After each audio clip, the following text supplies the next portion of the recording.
সুপ্রিয় শিক্ষার্থী, আপনাদের দশম সপ্তাহের অন্যান্য সাবজেক্টের অ্যাসাইনমেন্ট সমাধান আমাদের চ্যানেলের প্লে লিস্টে রয়েছে, দেখে না থাকলে দেখে নেবেন। তো আজকে আমরা বিল্ডিং মেইনটেন্যান্স 2 এই অ্যাসাইনমেন্ট সমাধানটি করব। পুরো ভিডিওটি মনোযোগ সহকারে দেখবেন। তাছাড়া আপনারা যদি আমাদের চ্যানেল নতুন হয়ে থাকেন তাহলে অনলাইন ক্লাস পাশাপাশি সুপার সাজেশন পেতে আমাদের চ্যানেলটি সাবস্ক্রিপশন করে আমাদের সঙ্গেই থাকবেন। তো আজকে আমরা যে অ্যাসাইনমেন্ট সমাধানটি দেখব সেটির শিরোনাম হবে সেন্টারিং, শাটারিং ও ফরমার্ক সম্পর্কে জ্ঞাত। অ্যাসাইনমেন্টের ক্রমিক নম্বর 4, বিষয় কোড 6424। তো তাছাড়া আপনারা যদি আমাদের অনলাইন প্রাইভেট প্রোগ্রাম বা সুপার সাজেশন সম্পর্কে জানতে চান তাহলে স্ক্রিনে দেখানো দুইটি নাম্বার যে কোনো একটি নাম্বারে কল দিয়ে বিস্তারিত জেনে নেবেন। আমরা আপনাদের ডিসেম্বরের 1 তারিখ থেকে ক্লাসগুলো শুরু করব। পাশাপাশি আপনাদের সুপার সাজেশন আমাদের রেডি। 2021 সালের সুপার সাজেশন কিন্তু শতভাগ কমন ছিল, আপনাদেরকেও কমন পড়বে। 510 টাকার বিনিময়ে আপনারা সবগুলো সাবজেক্টের ক্লাস করতে পারবেন 4 মাস। এখানে এখন যারা ভর্তি হবে তাদেরকে নতুন করে কোনো টাকা দিতে হবে না, বাট এখন 27 তারিখের পর যারা ভর্তি হবে তাদেরকে 1500 টাকা দিতে হবে। কাজে আপনি দেরি না করে দ্রুত আমাদের অনলাইন প্রাইভেট প্রোগ্রামে ভর্তি হয়ে যান।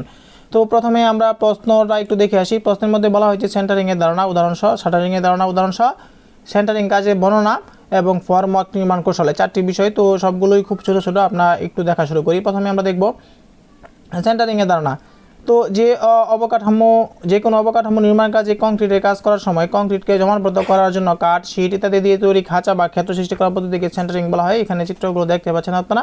এরপর আমরা চলে যাব শাটারিংয়ের ধারণা। শাটারিং কি? নির্মাণ কাজে যে কোনো অবকাঠামোর কংক্রিটে ঝুমিয়ে নির্দিষ্ট আকার ও আয়তন আনার জন্য কাঠ, বাঁশ, লোহা বা প্লাস্টিক দিয়ে যে অস্থায়ী কাঠামো তৈরি করা হয় তাকে শাটারিং বলা হয়। ঢালাইকৃত কংক্রিট প্রয়োজনীয় শক্তি অর্জন করলে শাটারিং খুলে ফেলা হয়।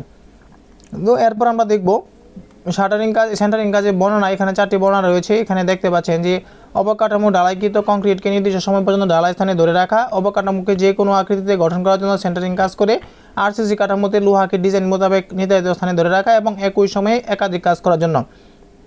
এরপর আমরা চলে যাব ফরমার্ক নির্মাণ কৌশল। এই অংশটুকু একটু বড়, আপনারা লক্ষ্য করুন। প্রথমে হচ্ছে ফরমার্ক নির্মাণ কৌশলের মধ্যে আপনি প্রথমে যেটা করবেন শিটিং দিবেন, এরপর দিবেন ওয়াইএস পার্শ্ব ইয়োগ বা প্রান্ত ইয়োগ, এরপর হচ্ছে বোল্ট, এরপর দিবেন। আবার আমরা যদি চলে যাই যে সিঁড়ি ফরমার্কের উপাংশগুলো, এখানে আপনারা এই অংশটুকু ব্যবহার করবেন। তো সুপ্রিয় শিক্ষার্থী, এই ছিল আপনাদের বিল্ডিং মেইনটেন্যান্স 2 এর দশম সপ্তাহের অ্যাসাইনমেন্ট সমাধান। পরবর্তীতে আপনাদের সঙ্গে আবার দেখা হবে বিভিন্ন ক্লাসের ভিডিও নিয়ে। সে অবধি আপনাদের কাছ থেকে আজকের মতো বিদায় নিচ্ছি।